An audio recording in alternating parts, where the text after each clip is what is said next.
Alright, y'all remember my rule? No laptops, no phones.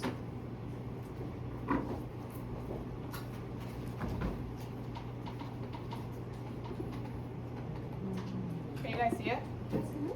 The slideshow? Yeah. It's not in such a form, but it's okay. Oh, not the slideshow. Okay. You see the slides.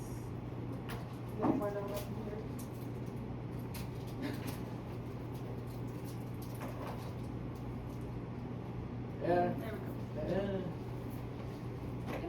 Wait, can we do this? Did it move? Now it's, yeah. Okay. There we go. Did it go back to? Yes. Okay. We're Who just goes good. first? I don't think Julian. Oh yeah, you go first. Yeah. You just have to You're read just it. gonna have to read it from there, because it's not on the computer. Where's the next one? Okay. Am I able to use the notes I have on my phone? Okay, cool.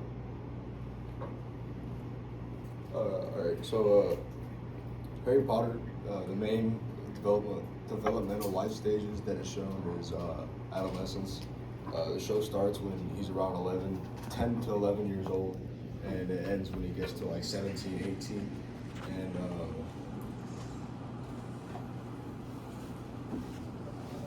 most of the story focuses on his teenage years and what happens while he's growing up, and just all the things he goes through with friends, relationships, and just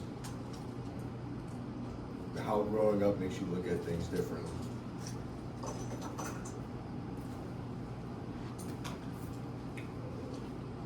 Adolescence includes several key milestones, being identity formation, where teens are able to figure out who they are and what they believe in. Another is becoming more independent and developing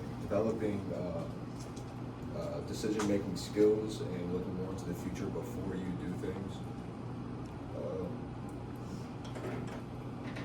During this stage, you also start to develop stronger relationships with, whether that's romantic relationships, just friends in general, and those are just some of the basic things that people during this time go through at that age. Okay, so his physical development, during the beginning, he was small and very skinny. But as he grows into the age of 11, he starts to get a physical change. He gets taller and stronger, and since he's a wizard, he develops physical reflexes and coordination. As Harry enters an older age, he has a physical change with his growth, and it aligns with the Arnold Jessel's theory about biological timetable. When he is around the age 11, he is in the concrete operational stage and is moving into the formal operational stage, meaning he is learning about possibilities that he has with his powers and all the wizard stuff. And then entering the wizard school is what mostly influences the stage. He is getting feedback and friendships from his teachers and friends. And then I think it's pronounced Yagits. Oh, yeah, that. Her theory claims that at age 11, children start to develop the ability to think on their own, which is what he starts doing as soon as he goes into wizard school. And then emotional development, Harry experiences emotional trauma since he was a baby. His parents both died, and he had to get taken care of by his abusive aunt and uncle. And he did not have a stable home life, and this caused emotional neglect and affected his sense of security and love. But as he grew into the age of 11, he entered into school, and he made up for all the bad trauma by building strong friendships and learning to trust others. This aligns with Erikson's theory of identity versus role confusion. I'm going to be talking about the developmental theories. The first one is Erikson's psychosocial developmental theory. In this development, the middle-aged children try to work on their confidence and sense of achievement. Harry Potter's experience at Hogwarts strongly reflects this stage. In the beginning of the movie, he feels powerless and being told he is worthless. After receiving his letter from Hogwarts, it reinforces his control and confidence in himself. A good example of this is during his first flying lesson, where he excels tremendously. The next one is Vygotsky's socio-cultural theory. This theory believes that children learn the best through social interactions. Harry learns from Hermione through social interactions that she helps him correctly pronounce spells and use them when she is needed. And then the last one is Piaget's cognitive developmental theory. In this stage, they develop logical thinking, problem solving, and the ability to understand cause and effect. Harry shows this type of thinking when he starts questioning Snape's behavior when Snape appears to be acting suspicious about trying to steal the stone. Harry uses observation and reasoning to form a conclusion based on the evidence that he has. So I was doing like the contextual influences of the story. So his family relationships aren't really there. He kind of lacks that element in his life, and it's due to the neglect he experiences. Kind of like the classic, he's living under the stairs, and he's just kind of disregarded in his family. It's almost kind of like he's invisible to them. They just kind of ignore him, and he's not included. Him and his cousin don't get along. And I'd say he is, like the early stages of Erikson's theories, he's heavily impacted by that in all the negative ways because that's how he's growing up. He's not building trust. He's not having autonomy, really, or being able to take any initiative in his own life. So he just feels inferior to the Dursleys. His peer interactions are kind of limited almost. Like he connects well with his two best friends he meets, Ron and Hermione. It almost seems like his other peers are only intrigued by him because he's the boy who lived. It's almost kind of like, in my head I was thinking like, it's almost like he's a Nepo baby in their head. Like his parents, this whole big thing. And that's really, they're only interested in him because of that, not who he is, but who they think he is. And a big conflict with his peers is like Harry and Draco and their whole conflict that ranges through the whole story. That's because of Draco's own jealousy. And switch. I'm blind. Okay. So kind of the culture in there is like, I don't want to say like Harry experiences like a cultural divide when he goes from living where he is and then going to the wizard world, because he's used to the Muggle world and then he hasn't even known he's a wizard or anything, and he's just thrown right into it. And kind of the social class, I would say, is like the Dursleys are middle class, but Harry had very little. He didn't get the benefit that they had, and it's taken place in the 90s for historical context, and I don't say like more historical in the sense like the wizarding world of it's still kind of recovering from all the events in Voldemort previously. And then the trauma and stress is kind of just Harry was neglected. Well, his parents were murdered. He didn't have that connection, and there's a disconnect with his guardians. And then he unexpectedly finds out he's a wizard, and his whole life is kind of uprooted, even though it has like those positives and all of that. I was responsible for his strengths, challenges, and his growth. Undoubtedly, Harry's greatest strength is his courage. His acts of bravery allude to a very complex set of morals that would be atypical for his age. As an example, at the end of the movie, when he refuses to hand over the Sorcerer's Stone to Voldemort, despite knowing that he could die. According to Kohlberg's theory of moral development, which reasons that people develop their morality in 6 separate stages, Harry should be at roughly a stage 3 just based off of his age. However, Harry seems to exhibit an in-depth understanding of the greater good, which would put him at stage 5, which Kohlberg thought to be rare even for adults.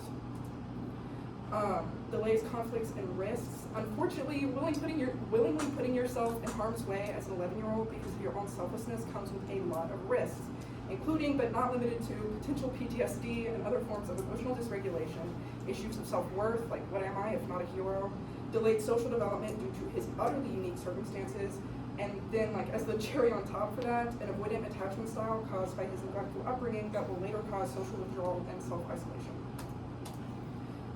His evidence of growth over time. A clear example of Harry's growth is his change in identity from a lonely, timid boy to a brave, courageous wizard just in the first movie. This is a great example of Marcia's identity status theory, which supposed that an adolescent's identity is composed of 2 parts, crisis and commitment, which is just a very basic explanation. There was like 4 different statuses as well, but I couldn't fit all of that. It was the slide.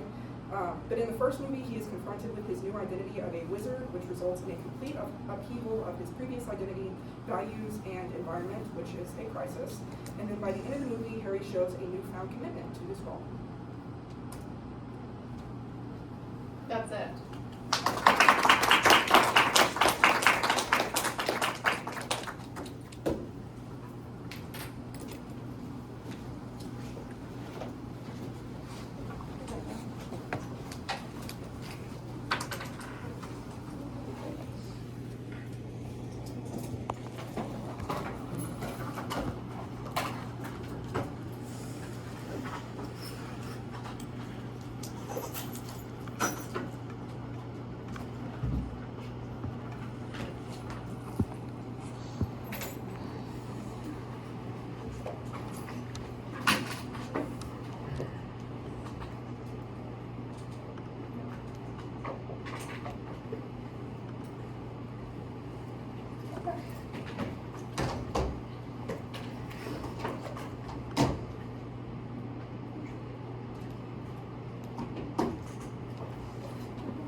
Alright, we're talking about middle childhood today. Middle childhood is that period from 7 to 12. So we're just past early childhood, not quite into adolescence yet. We're thinking of these as truly the primary elementary school age years, right? According to Piaget and his cognitive processing theories, how do we develop our cognition? Logical thinking appears around 7 or 8. So you might remember from early childhood, the way that they're able to understand their world is very much what's in front of them is real, right? We talked about Santa Claus, we talked about Mickey Mouse, how those are real to them because they appear real. Now at about 7 or 8 is when they start asking questions, right? Now is when they start to piece together, this doesn't quite make sense, right? This doesn't all add up. So they're going to start questioning things because they're starting to think more logically. They're not quite into scientific abstract thinking yet. That's adolescence and up, right? So if you ask them to try and complete some sort of task in a methodical way, they're probably going to struggle to do it, right? They're just going to do it however comes first to their mind. They're not truly organized yet. They're not truly scientific or analytical, but they are starting to reason. They are starting to apply logic. When we think about Erikson's psychosocial stages, this stage is characterized by industry versus inferiority. And what I mean by industry is learning to work for what you want, right? Learning to work for what you want. Did anybody in here start a little business or go door-to-door selling things or put a lemonade stand out when you were in elementary school with your friends, right? A lot of us, I'm seeing a lot of heads nodding because this is the age when you start to realize I have the ability to do something to get what I want, right? So they're practicing. What they're really doing is practicing for being an adult because that's what all of you are doing right now. You're taking classes to get a career, to get the things that you want out of life, right? And it's not something tangible. You think about being a kid, usually you're saving up for something you want to buy for yourself, right? And sometimes we do want to do that. Sometimes we do put money away to save as adults. Other times we're looking for professional fulfillment, right? We're looking for some sort of stability in life, but you're still working for what you want. So at this age, they're practicing. And when they feel that they fail at this, or they feel that they don't have the opportunities to do this, is when they can battle with that inferiority, because they see their peers start to excel in these areas. We'll talk about it in a little bit, but this is the age when you start to compare yourselves to kids around you, right? We're not quite into middle school and high school where we're truly getting into the depths of peer comparison. But we're starting to recognize we're different than everybody else. We're starting to understand our own individual self-esteem, right? And so that industry being able to go after what you want, work for what you want, versus feeling like you're unable, you don't have the skills, you're inferior. Our brains are still developing. Remember when we talked about infants and we talked about how they have hundreds of billions of neurons in their brain that are constantly trying to make new connections? Well, that's not happening quite as rapidly anymore. But what's happening, what's happening is that those connections are getting more specific, right? So pruning is still going on. The myelin sheaths, if you all remember, those fatty outer layers of the axon of the neuron that helps messages move quicker, we're building and building more myelin sheaths in our neurons so that we're able to make decisions in real time. We're functioning in real time. We're able to do things faster, right? Messages are being sent faster. Synaptogenesis just means that we're making more neuronal connections, but it also means that things are being pruned. So we're making more connections to strengthen the ones that we already use, and the ones we aren't are still dying off, right? So we're still sort of doing that pruning piece. Our brains are so complex compared to other animals, right? We have so many different parts of our brain that are cooperating and working together to make sure that I'm able to process what you all are doing right now, to think about what I'm going to say, to look and read at my slides, right? We're able to do all these things at the same time because of what our brains are doing. Now, could an 8-year-old do what I'm doing right now? No. Probably not, right? Most 8-year-olds couldn't because their brains just haven't developed quite yet to that stage. They're not so good at multitasking, right? They're still going through the process of building those myelin sheaths, of creating those stronger neuronal connections. But we have a lot of growing to do, right? We talked about how your brain doesn't fully stop growing until 25, right? That's when your frontal lobe really stops developing. And so we have a long way to go. It takes a long time. But we're making progress in this 7 to 12 age because this is when we're really starting to understand adult roles. Your motor skills are expanding at this age, right? Like this elementary school age is the prime time for being enrolled in sports, right? Kids are being enrolled in soccer or t-ball or things like that. A couple things about motor skills. First, we're way worse with our motor skills, kids are at this age, than ever before. Why? Yeah. Because at that point they start walking or have a few years to walk, but they're still a little clumsy. Well, we're talking about 7-year-olds. So we're comparing 7-year-olds right now to 7-year-olds 50, 60, 100 years ago. And we're doing worse. Why? Electronics, yeah, that's a great one, right? We're staring at screens instead of moving. The ability to stay indoors and be entertained by media keeps us from going outside and playing quite as often, right? So little kids, remember when we talked about how those connections, those neuronal connections keep strengthening the more we use them? So preschoolers in that early childhood age, when they're not getting out and exercising and getting active and being taken to the park, what's happening is they're not developing those stronger connections. So they're doing worse when they're in elementary school age, right? Elementary school is when you start having recess, so kids have these designated times to play outside, but they're already a little behind because of media, because of screens. That being said, we understand that kids' motor skills vary quite a bit, right? Some kids are super coordinated, super athletic. Some are less coordinated, less athletic. All of that is within normal range, right? When you're younger, when you're 5, 6, 7 years old, usually, if you're coordinated, you're physically active and good at sports, right? The physical activity, the coordination, they all sort of pair together. As you get older, y'all remember like watching kids play sports? Some kids just get really good at it, right? Like some of them just have what I like to call this like athletic intelligence, right? Some people are just naturally good. And so just being coordinated stops being enough in this elementary school age. So you kind of veer off, or the kids that were just coordinated still might not be great at sports. There's more at play. One big piece here is that childhood activity is absolutely related to caregiver activity, right? So the more the parents get out and are active, the more the kids are active.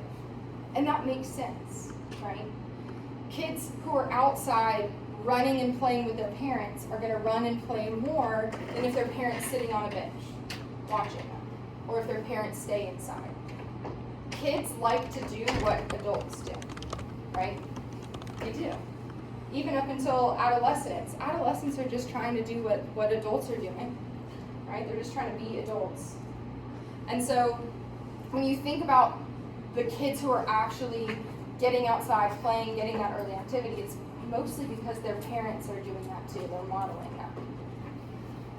We're going to talk a little bit about kiddos being overweight because it's something that's talked a lot about in our society here.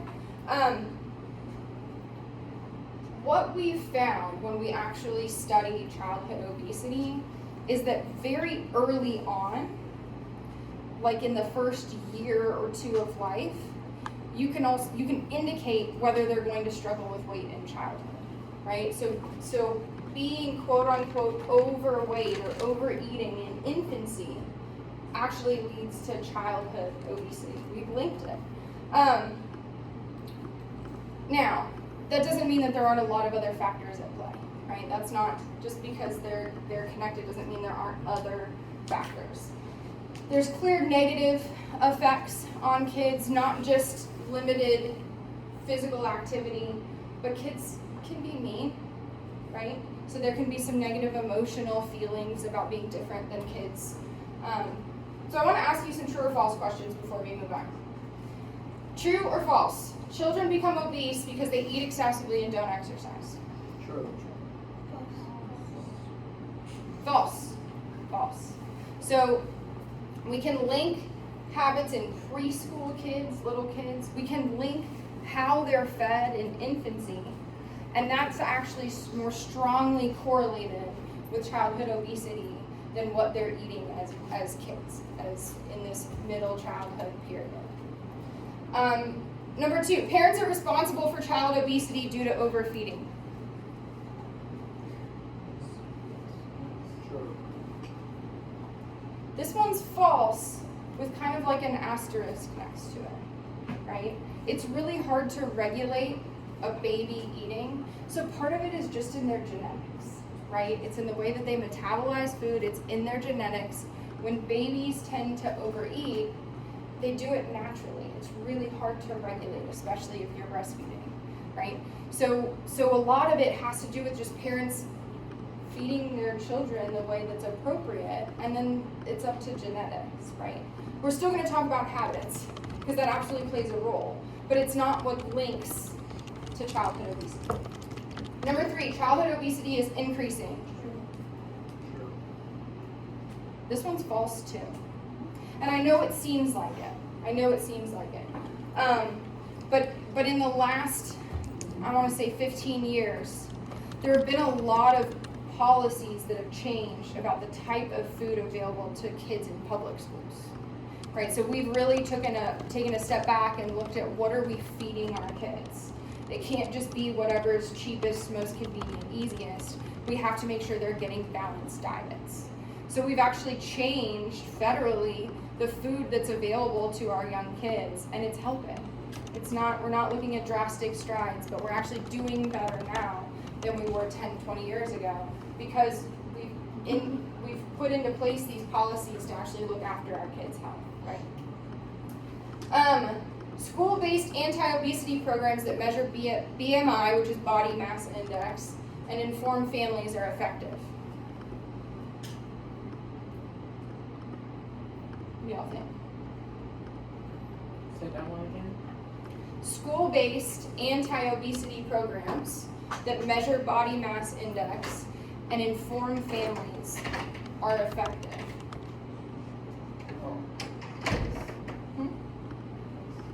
This one's false, right? And this used to actually happen. When we were first trying to figure out what was going on with our kids, why were they gaining weight, what's going on, they would measure kids' BMIs in school and then report it to their parents. So body mass index is just a comparison of how tall you are and how much you weigh. That's it. It doesn't take into consideration muscle mass, it doesn't take into consideration cultural differences, it doesn't take into consideration anything else, just height and your weight. And there's a range of what we consider normal for height and weight. And they would take that, and if the kid was overweight or obese, according to this calculation, they would report it to the parents. What's the problem with this? It's mean. It's mean. It's mean, right? How are you making that kiddo feel when they're having to step on a scale at school and then it's being reported, right? What's another problem with this? It's not accurate. It's not accurate. That's another problem. How do you think parents react?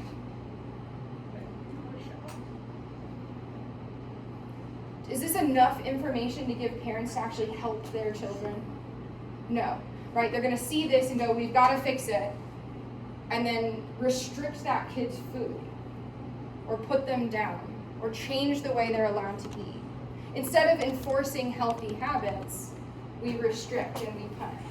And that has the absolute opposite effect, right? So this information is not enough. You are pinning kids against each other, giving them reasons to make fun of each other. You're making kiddos feel bad, and you aren't giving parents enough information. So we have stopped doing this completely. The last one, obese children tend to be bullied and suffer from psychological problems. This one's kind of true, kind of not. Psychological problems is a strong word, right? Now, when we look at adults, we'll talk about health and obesity in adults. There are some links to like psychological diagnoses and obesity. In childhood, yes, they're bullied because kids are mean and we're comparing each other at this age, and we're going to talk about that. But more so, kids get bullied for all sorts of things, right? When you're 7 to 12, when you're 13 to 18, when you're in a school environment and you're learning to compare, kids can be mean about all sorts of things. So yes, they're more likely to get bullied, but so are so many other kids for so many other reasons, right? Unless we teach our kids to be kind. We're going to talk a little bit about cognitive development.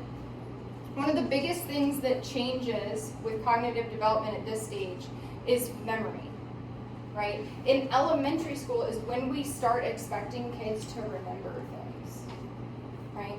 Do y'all remember spelling tests? Did y'all have spelling tests in school? Right, you probably started those around 2nd, 3rd grade because we start expecting you to be able to remember these things.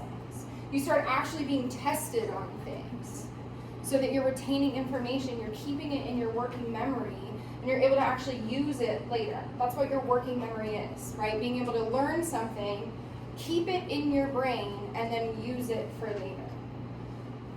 Early childhood kiddos don't really have that, right? They're kind of all over the place. They might have a little bit of memory about events and things like that, but it's really hard for them to apply, especially in abstract situations, right? But kids at this age are doing better with this. One of the reasons why is because they start getting good at rehearsal. How many of you have ever tried to remember a phone number, and then what do you do when you're trying to remember it? Because you've got to like write it down or type it into your phone. What do? You repeat it, right? In your head, or you say it out loud, you whisper it, right? That's recital. And so when you're rehearsing and reciting over and over again, kids get better at using their working memory. And when you actually tell kindergartners versus 5th graders to remember a string of numbers, barely any kindergartners will do that, right? Because they just don't have the ability to think about that as an option to remember. But about 85% of 5th graders will. They'll watch their lips move to rehearse what they're trying to remember over and over again. So they get better at that. Their ability to selectively attend improves. And what I mean by that is that they can let go of distractions better. They can focus on what they're supposed to focus on. Remember those conversion tasks, right? Their kids, younger kids, early childhood kids, have a really hard time focusing on what's most important. As they get older, they get better at it, right? So when you're looking at those early conservation tasks, they can't focus on the number of pennies because all they're focused on is what's most obvious to them, which is that the pennies are more spread out. Right? As we get older, we get better at selectively attending. And I'm going to show you how we test for this. So we can take a group of 5-year-olds and we can ask them to remember the animals on the top row. We show them these cards and we ask them to remember the animals on the top row. And then we do the same thing with 5th graders. Right? So kindergartners, 5th graders, we're doing the same thing. Remember the animals on the top row. Who's better at remembering the animals on the top row? 5-year-olds or 12-year-olds? 12-year-olds, right? The 12-year-olds are rocking it. They're knocking it out of the park with how well they can remember those animals. Way better than the 5-year-olds. When we ask them to tell us what was on the bottom row, kindergartners and 5th graders do about the same. Because kindergartners, they're looking at all over the place, even though they were told to look at the animals. So they're remembering everything, regardless. It's not that they're good at remembering the bottom row, it's that they're bad at remembering the top row compared to those 5th graders, right? So because they can't selectively attend, they're randomly remembering everything. So they remember the bottom row just as well as the 5th graders, because the 5th graders maybe looked at it, but then really paid attention to the top row. Okay? Selectively attending. We can help our kids do this. If y'all remember the zone of proximal development, we can help our kids get better at this. This is a skill that they can develop. One of the biggest things is teaching them how to use prompts to aid their memory. So y'all remember, how do y'all remember the colors of the rainbow? Roy Biv, right? That's just a prompt. That's something to help you remember. They can be visual, they can be mnemonics, it can be a song, right? We learn so many things from song when we're kids, so aiding in memory, things like that.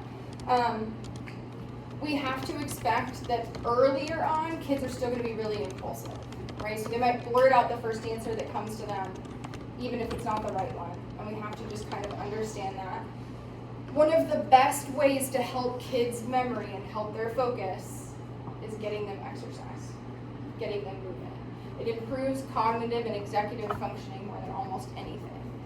Moving their body helps calm their brain down so that they can focus on other tasks. Also, when we're talking about through middle childhood, they're in school, they're getting tested, they have homework, they're trying to do all these things. Our job as the adults is to, whether it's a teacher, a big brother or sister, a caregiver, a parent, our job is to help them learn, not just tell them the answers, right? So when we just tell them the answers, they're not learning anything. When we show them step by step how we're doing it and then ask them to do it themselves, they're learning. That's that scaffolding. They're hitting their maximum potential of what they can learn for their age. They're still going to have trouble multitasking. Elementary school kids still have trouble multitasking across the board. And we're going to see them be less distracted, but still distracted, right? Kids are distractible, just naturally. We're going to talk about ADHD in a second, which is a different ballgame, but kids in general are distracted and aren't the best at multitasking. Y'all heard of ADHD? Yeah? What's the difference between ADD and ADHD? It's hyperactivity. Hyperactivity.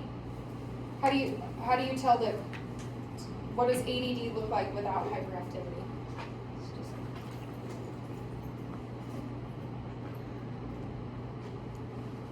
Didn't they take away ADD? Yeah. It's the same. Yeah, it's pretty much the same thing. ADD doesn't exist anymore, right? We understand it better. So there's still people walking around saying, I've got ADD. And maybe they haven't been updated in their diagnosis, but since about 2013, we've been calling it ADHD. And the reason why we've changed it is because we have a better understanding of what it is, what it looks like, and now we have subtypes, right? There's 3 subtypes to ADHD. There's hyperactive impulsive, there's inattentive, and then there's a combined type. So hyperactive impulsive is probably what first comes to mind when you think about ADHD. I used to do assessments for kids with ADHD, and it was so fun trying to get them to sit still and do the tasks in front of us. I once did a full assessment with a kid while he was sitting upside down on the couch with his feet up in the air, because that's what helped him out. It was great. So kids that are bouncing around my office and pulling things out, they're still talking to me, right? They're still engaging, but it's hard for them to sit still. That hyperactive impulsive, that's that subtype. What we were forgetting for a while was that there's a whole subtype that's just inattentive, which means it's just hard to focus. It's just hard to stay focused. You're easily distracted. It doesn't mean you're impulsive. It doesn't mean you're hyperactive bouncing off the walls. It means that you're just struggling to stay focused. Now, this diagnosis in general is still way more prevalent in boys than girls. But do you think boys or girls are more likely to get inattentive subtype?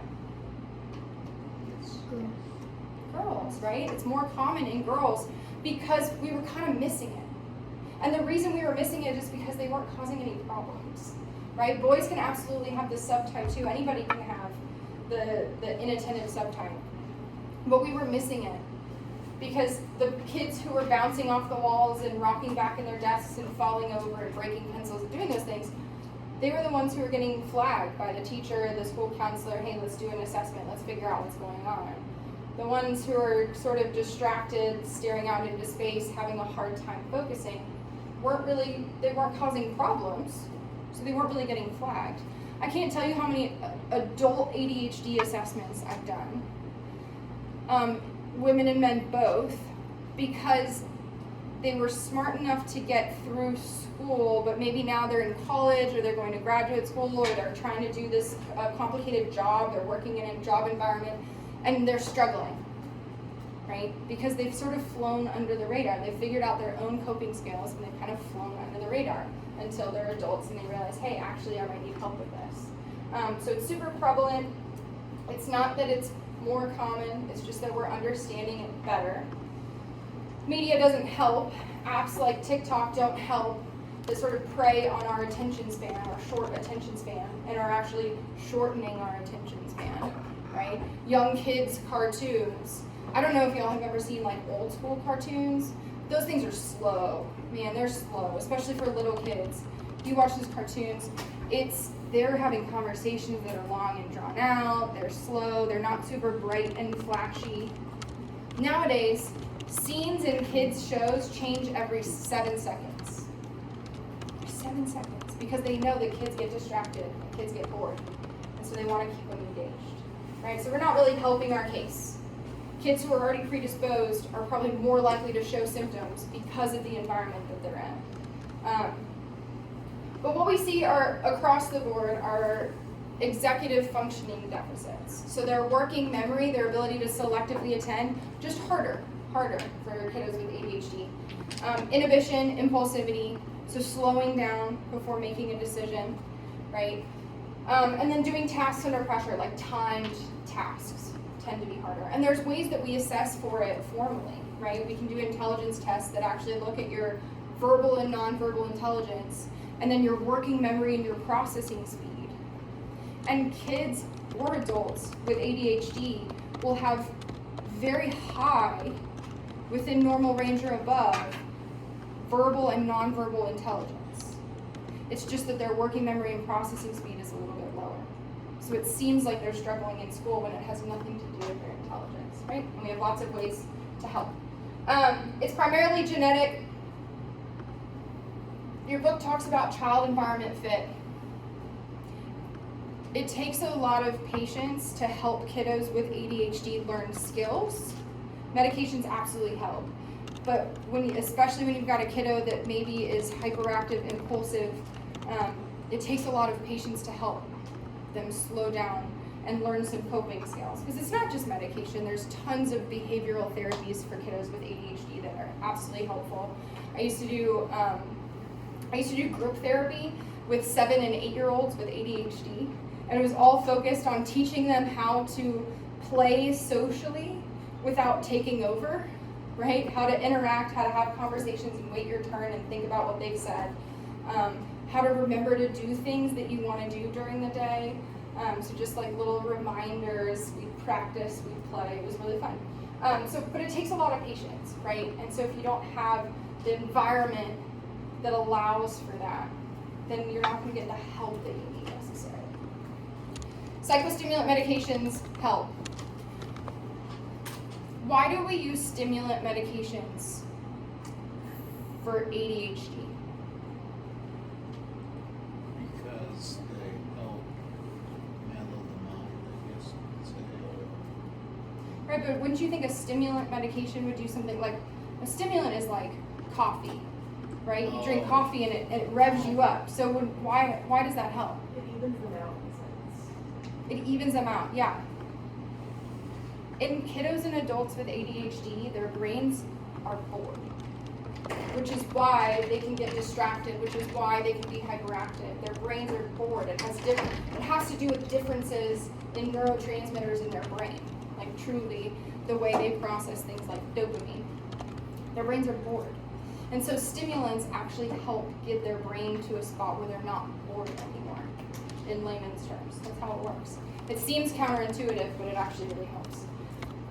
Parents need help helping their kids, because it's hard. My stepson's 11 now, and we've been working with him. He's definitely got ADHD. He hasn't been on medication for it yet, hasn't needed it yet, but we've done a lot. Poor kid didn't have a chance. His dad's a pediatrician, and I'm a therapist, so he didn't have a chance. But we have been helping him with these coping skills for years to be able to help him. He gets his exercise. He knows how to make to-do lists now. We practice. He'll put Post-it notes all over the house to remind himself of certain things, right? We're working on things. But it takes a lot of training. Background noise can help, right? So either white noise, sometimes going somewhere where there's just people are talking in the background can help, right? And then exercise is probably my number one recommendation always to parents when their kiddo gets diagnosed with ADHD, exercise. We're going to talk a little bit about emotion development. I'm probably going to cut some of these short. But how many of you in this class have taken a class in your life that helps you figure out how to manage your emotions? Anyone? No? Me neither. I mean, not really, right? Nobody ever teaches you how to do it. And it's one of the most important things we can possibly do as human beings, right? Manage our emotions. Anyone in here ever sent a text or an email when you've been really pissed off, and then you read it later and you're like, oof, like I should have waited, right? Like maybe that wasn't the best choice. Or you say something in a fight and you're like, that was not my best work, right? Emotion regulation, learning to calm down and choose how you're going to react. We all struggle with it. It's a skill that we can all improve on, truly. This age, 7 to 12, is when they're starting to learn, basically by trial and error, because nobody ever teaches us, right? There's no formal class. People are doing the best they can, parents and teachers, we can model it, right? We can help them talk through their emotions. This is when they're really starting to get a little more control over their emotions. When they have naturally good coping skills, they tend to be okay at emotion regulation. If they don't, kids tend to go one way or another. They tend to have externalizing tendencies, which are the kids who get really angry or have temper tantrums or yell or fight, right, or are sort of defiant, or internalizing tendencies. And those internalizing tendencies are when they sort of fold in on themselves and they blame themselves for not being good enough, not being able to do certain things, and they stop trying, right? This is the age when we're understanding who we are and why we have value. This is when self-esteem really starts coming into play. Kids in this age rate themselves on 5 different things when they think about their own self-esteem and how they feel about themselves. How good they're doing in school. Y'all probably remember, in elementary school, the kids who were doing really well in school tended to be cool, right? People wanted to be like them. And then you go to middle school and high school and it flip-flops, right? It's not cool to be the nerd, right? Completely flip-flops. But still, when we're in elementary school, middle childhood, scholastic competence, how good are you at school? Your behavioral conduct. Did y'all ever have like clothespins or like cards when you were in elementary school that showed your behavior? And if you messed up, you had to like flip it or move it somewhere, right? So we rate ourselves based on how often we have to do that. Our athletic skills, right? Nobody wants to get picked for the dodgeball team last, so that's part of it. Peer likability, how much your friends want to hang out with you, your peers want to hang out with you, and then how we look. And at this age, all 5 of these are pretty even. And the cool part about kids is if they're strong in any one of those, it doesn't necessarily take away from their self-esteem if they're not so great in other areas. If they feel like they have a skill in any one of those, it's kind of a protective factor for their self-esteem at this point. We're starting to compare, but we're not getting quite as mean. We'll talk about aggression here in a second. One of the best things we can do with our kids, my parents did this with me. I'm sure there's other people in this room. You'd get a reward for your grades on your report card or a grade on an exam, right? Which is not inherently bad. But what could be cool is instead of awarding some sort of reward for the outcome, how about we see our kids studying for an hour and putting in some really good effort and making flashcards or studying with somebody, and we reward that effort instead, right? I'm not talking about like participation trophies for everybody, right? But I'm just talking about recognizing how hard kids work, because that's something that they have within their control. Sometimes getting an A isn't within a kid's control, right? But putting in the effort is always something that they can work on. Another thing is being a little more realistic, right?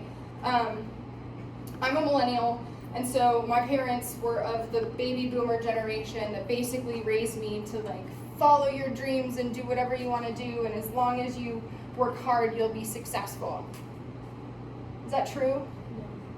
No, right? Absolutely not. First of all, they didn't exist in this economy back then. And second of all, not everybody has the ability to go, what if my dream was to be a rocket scientist? I would have been sorely disappointed when I almost failed calculus and couldn't move on to the next. Like, I would have capped out, right? I would have been sorely disappointed. So having more realistic expectations for our kids about what is required to get some sort of certain outcome is important. My 11-year-old son, love him to death, wants to be a professional athlete. Hasn't been able to commit to a single sport in his entire 11-year life, right? He bounces around, he's excited, he likes lacrosse, he likes baseball, he likes basketball, he likes soccer, he likes all these things. Great. I say, buddy, I love it. You know it's hard. You know it's rare. Even people who are really, really, really good and have been playing since they were 2 years old don't really make it in professional sports. I said, you go after it. You go after it, and I support you the whole way. And also, what's your backup plan? Right? What's your backup plan? And he talks about maybe wanting to work in sports, like be a high school coach or a college coach, or wanting to go to physical therapy or sports psychology. And we've talked about all these things, more realistic backup plans. Go after your dream, dude. But also know what's realistic and have a plan B, right? We don't really have those conversations with our kids. When we tell them, you're amazing, you got all these A's, you can do everything, that doesn't help their self-esteem, because if they don't reach, if my 11-year-old son, I said, you can do it, and then he doesn't do it, it's gonna crush it, right? Having realistic expectations up front are helpful for a healthy self-esteem, right? We have to know our strengths and our weaknesses.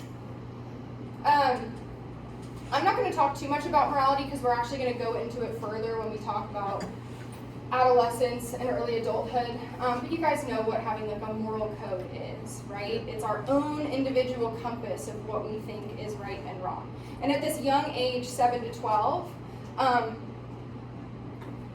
girls tend to be a little bit more pro-social and moral in their responses to others than boys, slightly, right? But also boys tend to be more athletic at this age than girls, right? We all have our strengths. Something interesting that happens at this age as far as morality, if you ask like 4-year-olds if everybody was doing some sort of group thing in daycare and then we were awarding prizes, how should they divvy them out? Almost every one of them is going to say everybody should get one, right? Everybody gets one, this is great. Now, if you take like a 3rd grade or 4th grade class and they all have to work together on a project and then there's rewards at the end and you ask them how they should be divvied up, now they're going to start saying by who worked hardest, right? Who put in the most effort. Because merit starts to play a role. Have you earned it? This idea of earning some sort of response starts to play a role instead of just everybody plays, everybody wins, everybody exists, right? We're also going to talk about this more in adolescence, but just to introduce the idea of aggression, because kids can start to be mean in elementary school, right? It kind of goes through the roof in middle school and high school, but they can start to be mean now. There's different types of aggression. Proactive aggression is when somebody sets out to do something aggressive, right? Somebody shoves somebody into a locker. That's proactive. You were not provoked, you just shoved that kid into a locker. Proactive, right? Reactive is I'm the kid that got shoved into the locker and so I'm going to punch you in the nose, right? That's reactive aggression. You did something to trigger me and now I'm going to react. Relational aggression. Anyone seen Mean Girls? Yeah. Mean Girls, right? The idea that we gossip about people, we put people down, we say mean things, we start rumors behind other people's backs to put other people down. That's relational aggression, right? So 3 different types of aggression that we start to see. Kids can be naturally aggressive, and sometimes it's just that they like to take initiative, and they don't know how to funnel it. Sometimes they need a little bit of help to understand how to quell the aggression, right? Shaming discipline doesn't help. Working with the kid and coming to a reasonable, calm reaction every time tends to help. Encouraging positive social interactions tends to help instead of punishing the negative ones quite so much. And just knowing that kids who act out might actually be independent and just don't know how to rein it in. Yeah, so it can be a good thing. If parents think about it like a good thing, then they can help veer that kiddo into more positive, assertive interactions instead of aggressive interactions, right? Obviously, friendships start to become really important. They don't become the most important thing until adolescence.